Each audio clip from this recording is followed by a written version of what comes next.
Bonjour à toutes et à tous, je suis ravi de vous retrouver pour cette nouvelle lune du jeudi 4 novembre 2021 qui aura lieu à 22h14 en temps local et à 21h14 en temps universel. Cette nouvelle lune, elle se situe dans le signe du Scorpion, ici, et c'est la nouvelle lune, c'est une conjonction solilunaire, ça veut dire que le soleil et la lune sont sur le même degré zodiacal, qui est en l'occurrence le 12e degré du Scorpion. Donc cette nouvelle lune, elle va vous proposer de vous épanouir émotionnellement. Mais cet épanouissement va passer par une période d'introspection, car le signe du Scorpion est le signe, vraiment le signe qui comporte le plus grand potentiel introspectif du zodiaque. Donc cette conjonction solilunaire va vous proposer cette mise en lumière de vos émotions. Le soleil va donner toute son énergie, le soleil va employer tout son potentiel de mise en lumière, forcément c'est le soleil, au domaine émotionnel. Et comme le Scorpion a ce potentiel de rentrer en introspection chaque fois où il est impacté émotionnellement, eh bien, nous avons là une belle occasion de montrer toute la puissance du Scorpion. Comment va se passer cet épanouissement émotionnel? Eh bien, je vous dirai très simplement. Cet épanouissement, il va se passer de la manière suivante. Le Scorpion, qui est le signe de la mise en lumière des principes invisibles, donc des principes intérieurs, eh bien, ça va se positionner de cette manière-là. Ce que vous allez ressentir intérieurement, les émotions que vous allez ressentir intérieurement pendant cette période, qui va durer 3 jours, eh bien, tout ce que vous allez ressentir va demander à être mis en lumière, ce qui veut dire va demander à être extériorisé. Et c'est le but de cette nouvelle lune. Vous allez avoir un fort désir d'exprimer tout ce que vous ressentez au niveau émotionnel. Le signe du Scorpion a aussi cette faculté de rendre ce qui est invisible visible.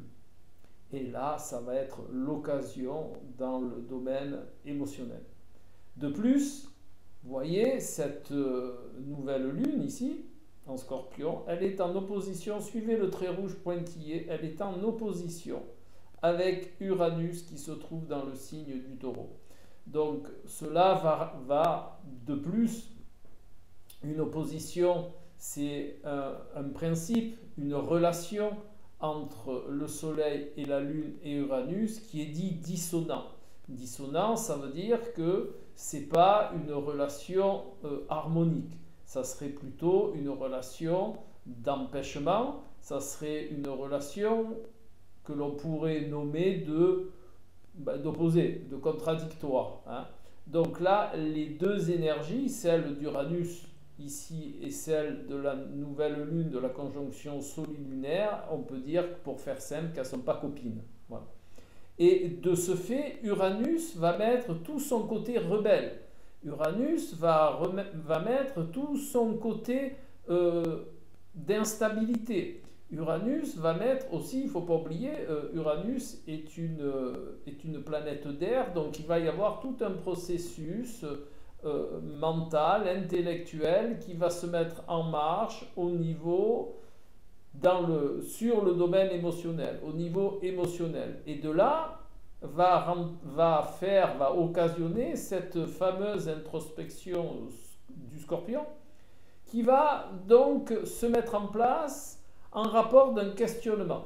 Un questionnement émotionnel, un questionnement sur ce que vous ressentez. Alors vous avez d'un côté, je fais une petite récap, vous avez d'un côté cette belle nouvelle lune qui va demander à exprimer les émotions, et de l'autre côté, vous avez Uranus qui quelque part va chercher à se libérer de ce domaine, de ces émotions. Uranus va chercher justement à se défaire hein, de de ce qu'il ressent comme une entrave de ses émotions, eh bien, là, je pense qu'il y a une position complémentaire, dans le sens où cette nouvelle lune va demander à exprimer les émotions, et de l'autre côté, Uranus qui va pousser pour s'en libérer en même temps. Mais pour s'en libérer, il faut les exprimer.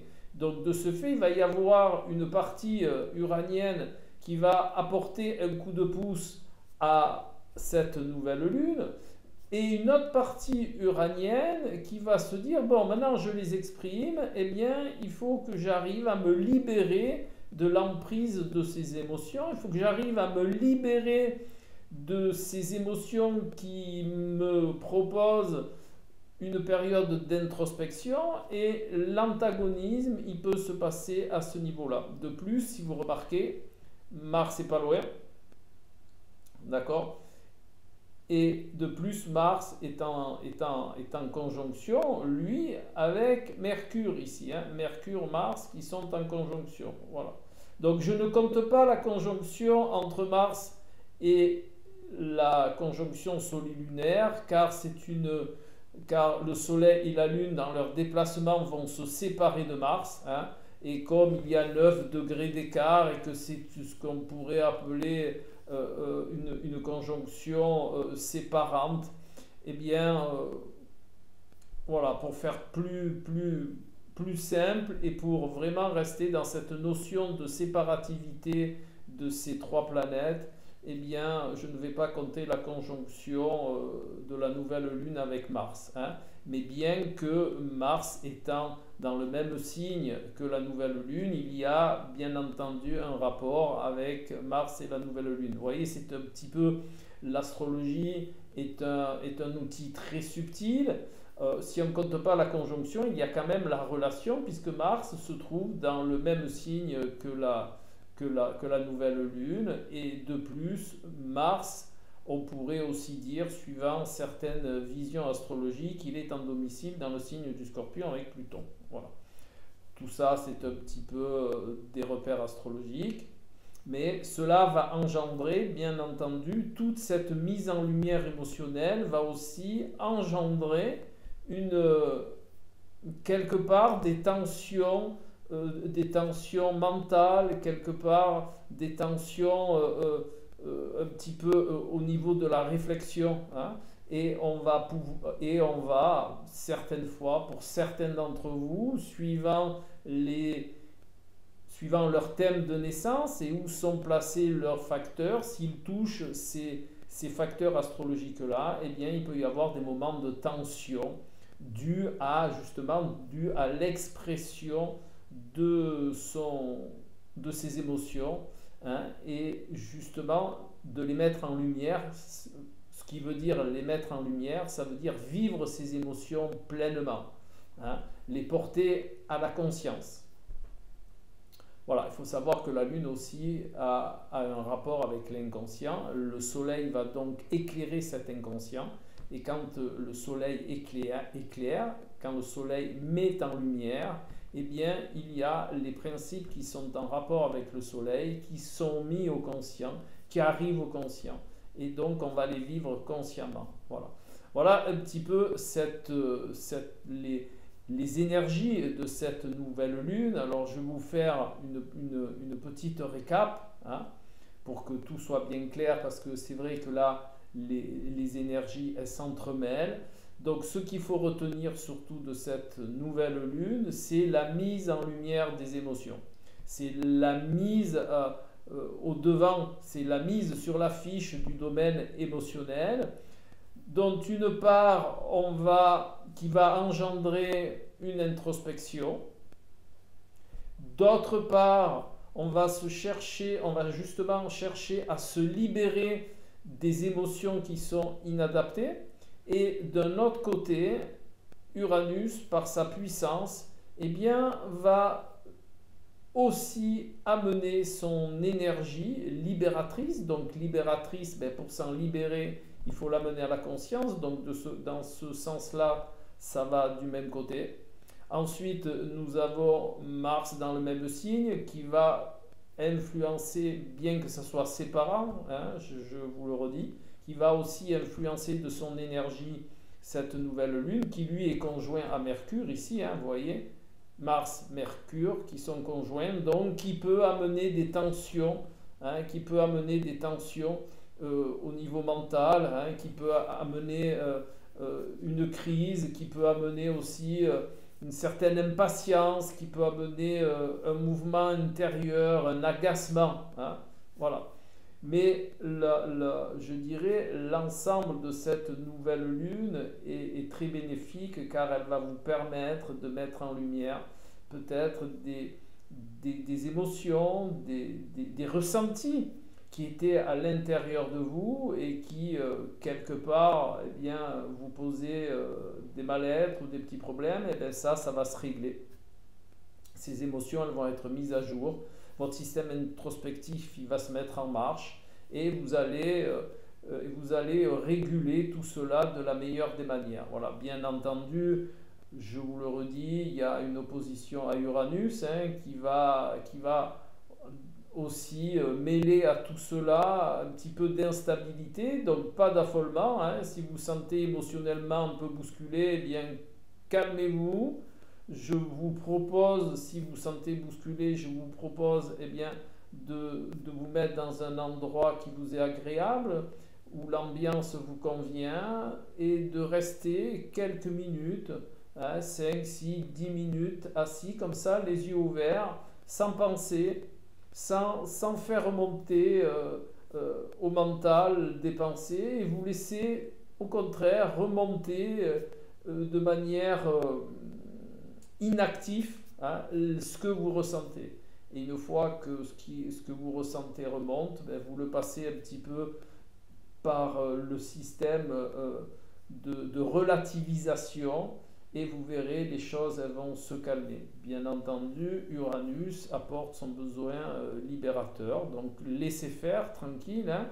La seule chose que je vous conseille, c'est, vu les acteurs en jeu, eh bien, prenez le temps aussi, s'il y a quelque chose de fort qui remonte, eh bien, de faire preuve de discernement, de ne pas prendre de décision dans l'instant présent, de ne pas vous positionner de manière bien, bien forte dans une direction ou dans une autre. Laissez-vous une certaine flexibilité, adaptez-vous au moment et vous allez voir, les choses elles vont se passer de la meilleure des manières, hein, voilà. Donc cette nouvelle lune, elle est très importante pour tout cela et vous verrez, ça va, je pense que pour la majorité des gens, ça va très bien se passer. Bien entendu, ça serait intéressant de corréler cette carte du ciel de la nouvelle lune avec les cartes individuelles pour voir exactement comment ça va se positionner, hein, comment ça va se jouer au niveau individuel. Mais déjà, vous avez de belles indications pour pouvoir gérer cette nouvelle lune au mieux. De plus, d'après les énergies de cette nouvelle lune, vous pourrez de cette manière repartir de manière émotionnelle dans une meilleure ambiance, hein. Cette nouvelle lune, une fois qu'elle sera vécue, eh bien, vous ne verrez plus votre domaine émotionnel de la même manière. Je pense qu'il sera plus léger, vos émotions seront plus nettes, hein, puisqu'il y a le soleil en interaction. Donc des émotions beaucoup mieux ressenties, des émotions beaucoup plus adaptées, des émotions beaucoup plus nettes, hein, et des émotions beaucoup plus franches que vous pourrez vivre à 100%. Voilà. Donc, je vous propose, comme toutes les fois, maintenant, de voir un petit peu cette nouvelle lune par la vision tarologique. Pour faire cette vision tarologique, eh bien, il suffit de faire une réduction théosophique de la date de cette nouvelle lune, qui est le 4-11-2021. Eh bien, si on fait cette réduction théosophique, nous arrivons donc à l'arcane de la force. Eh bien, on est vraiment dans le sujet, hein. L'arcane de la force qui propose la maîtrise de ses instincts et de ses émotions, la maîtrise en général. Eh bien, nous avons là vraiment une belle corrélation entre la nouvelle lune vision astrologique et la nouvelle lune vision tarologique. Voilà, donc nous avons bien cette énergie qui va nous permettre de rentrer en pleine possession de notre faculté à maîtriser nos émotions. Du côté astrologique, par la nouvelle lune et le système introspectif du Scorpion, et dans la vision tarologique, par ce bel arcane de la force qui propose la maîtrise, mais pas par la force, hein, la maîtrise par le mental, que l'on pourrait définir astrologiquement par cette conjonction Mars-Mercure, toute l'énergie, on va dire, on pourrait employer ce terme-là, hein, mais toute l'énergie guerrière au sens noble du terme, hein, le guerrier qui va pouvoir justement grâce à son énergie, eh bien, surmonter les problématiques et surmonter justement ces tendances, hein, Mars, Mercure étant une force mentale, hein. Donc c'est ce que nous proposait aussi la vision astrologique. Donc avec cet arcane de la force qui vient corréler la nouvelle lune astrologique, eh bien nous sommes dans cette maîtrise, dans ce sens du discernement mental qui va nous permettre justement de rendre notre système émotionnel beaucoup plus lumineux et dont on va pouvoir avoir une mainmise dessus. Voilà. Et bien comme toutes les fois, maintenant que nous avons vu la vision tarologique, eh bien nous allons voir un petit peu le degré thébaïque de cette nouvelle lune, hein. Alors je vous rappelle que le degré thébaïque, c'est la parabole qui se trouve sur le degré où se situe la nouvelle lune. En l'occurrence, quand le degré où se situe la nouvelle lune est dépassé, comme là, 12 degrés 40 minutes, eh bien on va prendre le 13e degré. On va prendre la parabole du 13e degré thébaïque, qui n'est ni plus ni moins que le calendrier égyptien, et on va prendre cette parabole de ce degré et on va voir ce qu'il va nous proposer par rapport à l'interprétation de la nouvelle lune. Voilà. Donc nous allons voir ceci. Le 13e degré de ce signe du Scorpion est en analogie dans le degré thébaïque avec la parabole de l'obélisque. L'obélisque, vous savez, c'est un monument qui a un petit peu la forme pyramidale, mais qui est beaucoup plus fin. Voilà. Donc le symbole, la parabole de l'obélisque est un symbole solaire. Tiens, comme par hasard, hein, ça se corrèle bien. Et ces qualités sont la force, on retrouve aussi par rapport au tarot, la puissance et la protection. Et c'est aussi un degré de confiance en soi. Alors attention de ne pas se surestimer quand même, hein. Faisons preuve de discernement. Confiance en soi, oui. Surestimation, non.